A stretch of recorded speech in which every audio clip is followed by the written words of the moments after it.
Day 16, the Cry of Gethsemane. Hebrews 5:7.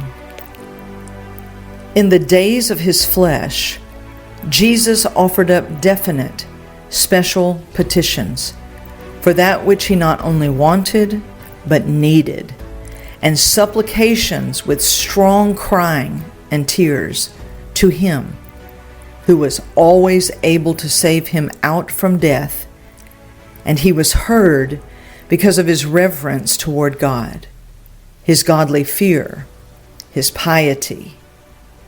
In that, he shrank from the horrors of separation from the bright presence of the Father. In Gethsemane, the cry of the Son pierced the night. His was not a cry of rebellion, but of absolute submission.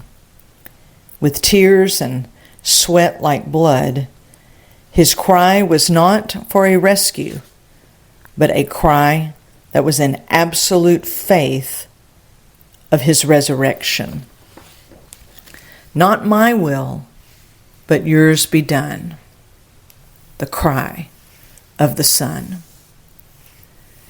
Devern Fromke said, "The highest purpose of God is not to bring man into blessing, but into fellowship with his own heart."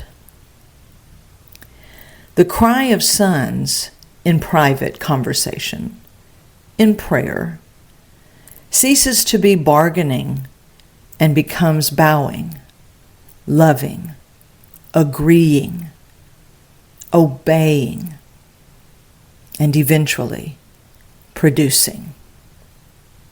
But where does it begin?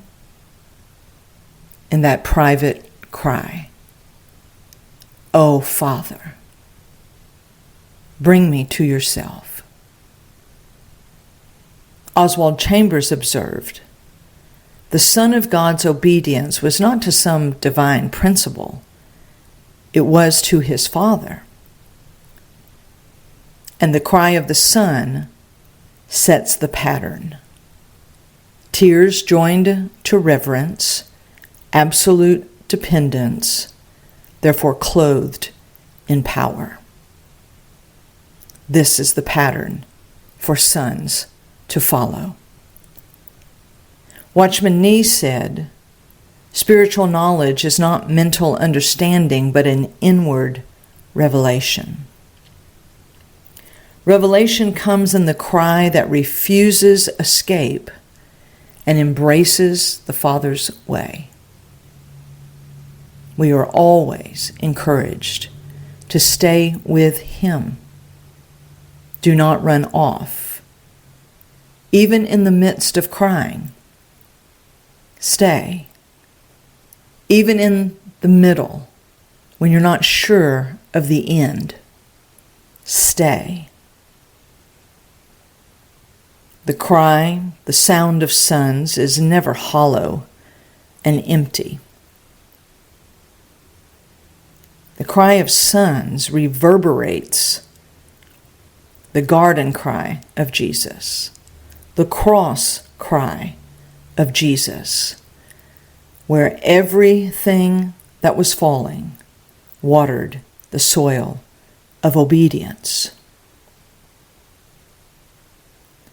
The cry of Jesus was always unto the Father. He cried out to him. Remember our opening scripture, Hebrews 5:7. With strong crying and tears to him who is always able to bring him from inside of death, not to avoid the death that would eventually destroy every hindrance that was between God and those whom he loved, but to bring him from inside of that death. You see, Jesus secured his resurrection even before his crucifixion. He knew that his cry was to the one that he was in full agreement with. And this cry was rooted in considering being separated from the Father as the greatest horror there could be.